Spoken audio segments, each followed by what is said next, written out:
Hey, what is up YouTube? This is the Mermail Master, and I'm coming at you with our very first discussion video. And so I've decided to make, or start at least, a discussion series focused around specific archetypes that I like and that I think might be good. So right now, I want to do a discussion video on frogs. Frogs have been gaining a lot of traction and a lot of attention recently because of the recently announced Tradetoad, which is just a fantastic XYZ monster that just came out of the blue and really helps with the consistency of frogs. Me personally, I play frogs and frog monarchs, but you can play them in several different types of decks. For instance, Frog FTK, which topped in 2010 and won Worlds, or with a Frog Aqua Wetlands deck that focuses on fielding massive frog monsters and then activating the wetland spell to give them 1200 attack power. So, you just field a bunch of frogs that are like 2200 and 2400 attack power. Really quite cool. So right now I'm going to do a discussion video on a little bit of the frogs from the days of yore and just see if, go through some of their effects and some interesting facts about them. Yeah, so to start us off is D3s Frog. Now this guy was actually released in Shadows of Infinity, I believe.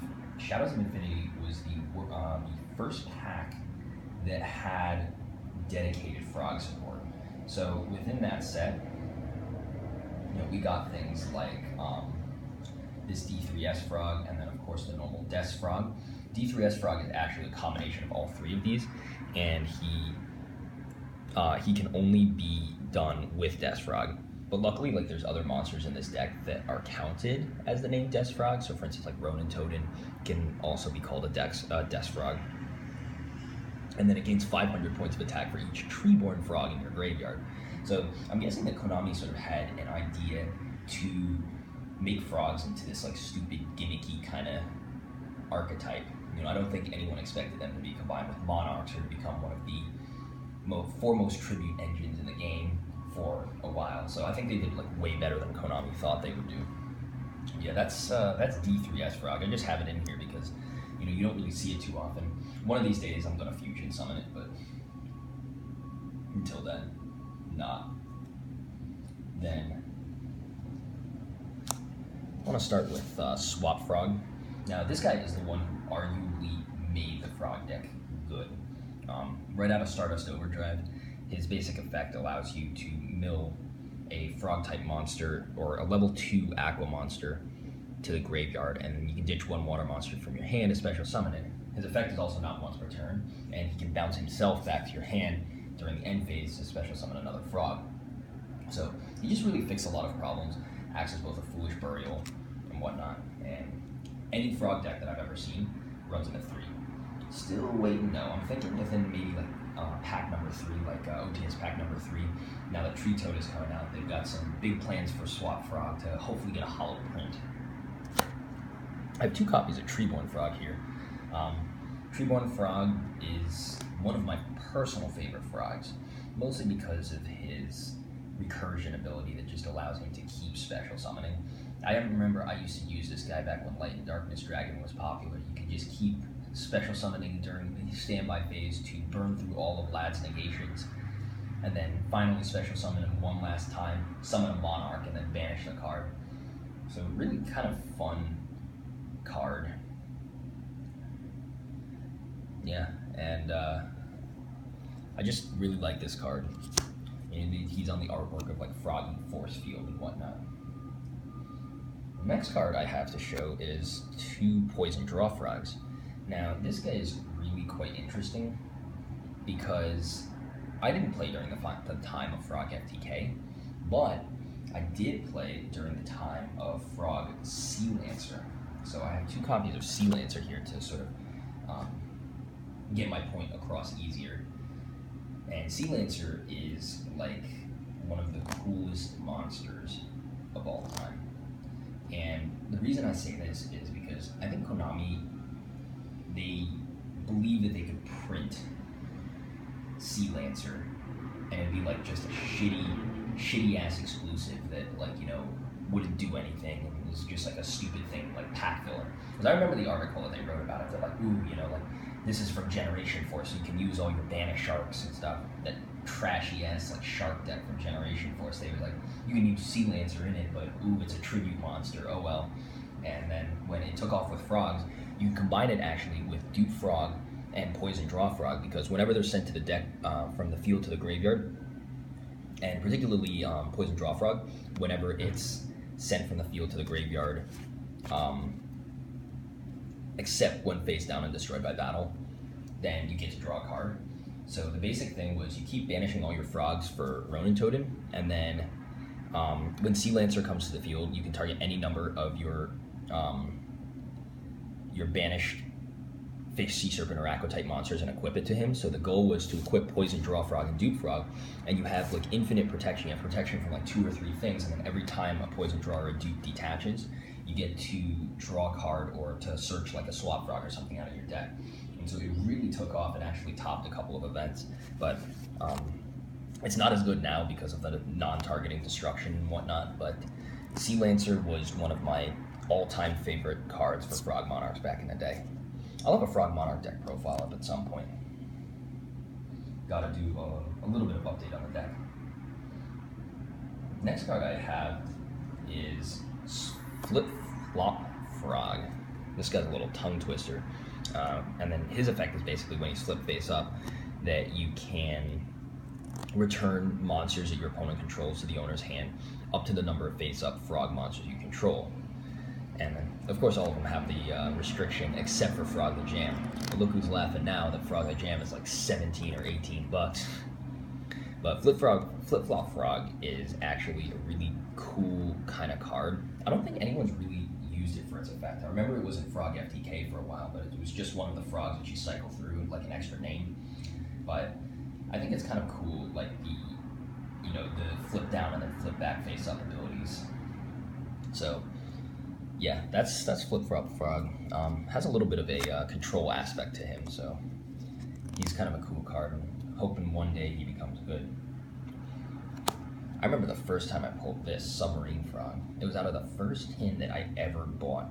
I think this was the Submarine Frog that I actually pulled, and I was like, I looked at this card and I was just like, what the f is it used for?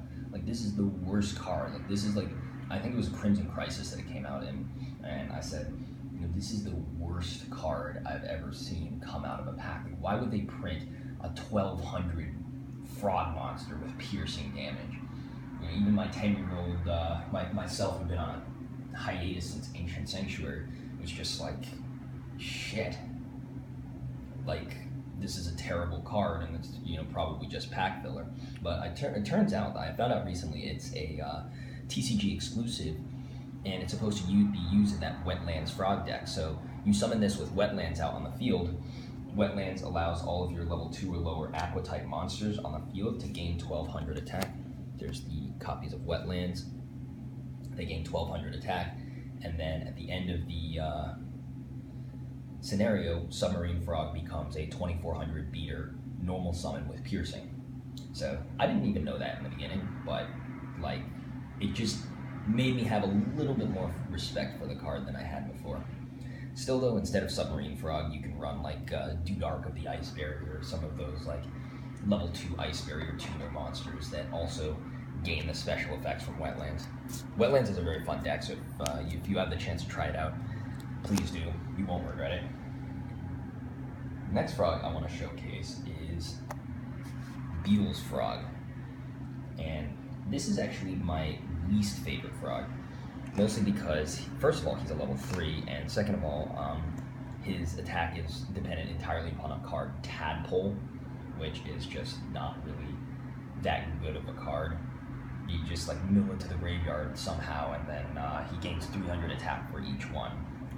I know people use this in the Frog FTK decks just as a cycle through, but I still think like they just could have given him like level 2, where they just could have made his effect like much better than they did. He doesn't even work with Wetlands either, so he's sort of like the odd one out. Still though, if you have like certain decks, I saw some deck that like used 2 Beatleses to go into like a Dante or something, so maybe the level 3 is not that bad all the time. then this guy right here is a direct attacker.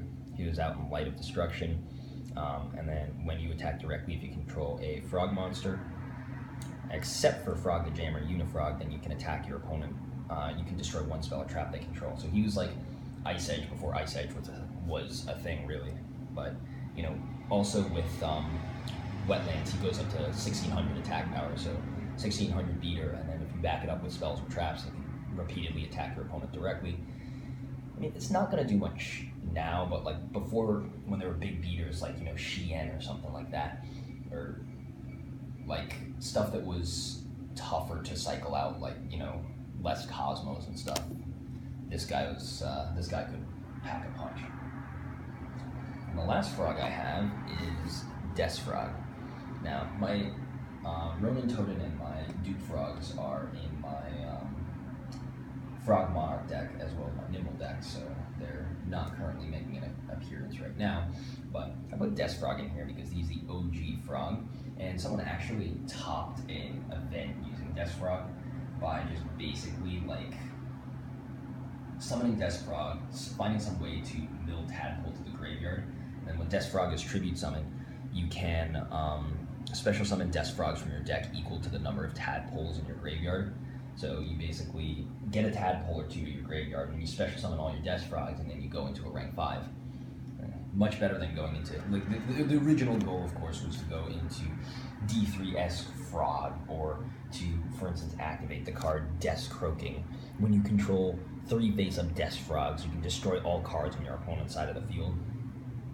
You know, realistically, that's never really going to happen. If your opponent has like a crap ton of cards on their field, they either have destruction protection, or, you know, they're going to have some spell or trap that's just going to blow out your field of D3s Frogs, like a Torrential or something like that. So it's not really going to be as useful as you might think. But D3s Frog is a really cool card, and one day I want to do like some kind of video. I think, you know, combining him with like Treeborn Frog to make more beaters. And then I just have a collection of some interesting monsters that I've tried out in Frog Monarch decks. I think people always use the same tributes, like Monarch stuff, but this stuff right here, like whenever you want to have like a fun time, just doing random crap, like, you know, having a blowback dragon, you summon blowback dragon, and then you activate its coin operated effect, you know, get 2 heads and destroy a monster on the field. Kind of cool. Your opponents will always be surprised. And an Ambitious Gopher, I pulled this out of my very first Duelist Revolution booster pack, and then he allows you to select 2 monsters your opponent controls once per turn, and then your opponent if your opponent doesn't reveal a monster in their hand, those cards get destroyed. So if you know that your opponent has a hand of like all spell cards, then, you know, it can be kind of fun to, like, when you actually get this effect off. I've never gotten it off. The opponent always reveals, but one of these days. So something like resolving Full House. And then Ryu Koki. This guy was just in here because I really, really like him. When I first saw him, I put him in almost every deck that I had, because when he attacks a warrior or spellcaster type monster, you destroy it at the end of the damage step, no matter what it is. Kind of cool card for, you know, getting over like a BLS or something. And then I added in Brain Golem here because it's really funny that Brain Golem is basically Summon Skull with 500 more defense points and an effect that basically like negates all face-up light monsters and can attack a light monster once again if it destroys it by battle.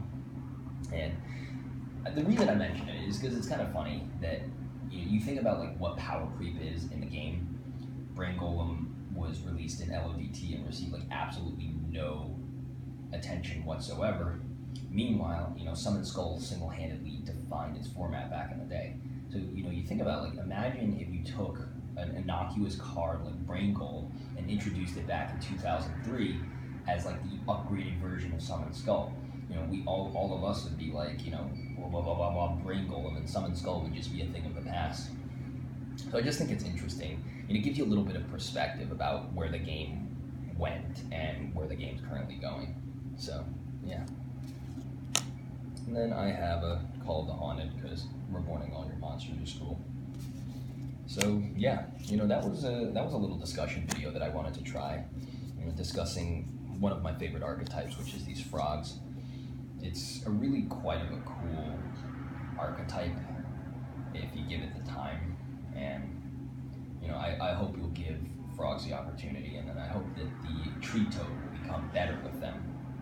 But yeah, if you like this video, please remember to like, comment, subscribe, and alright, this has been the Mermail Master with the first discussion video, and I'm out. Peace.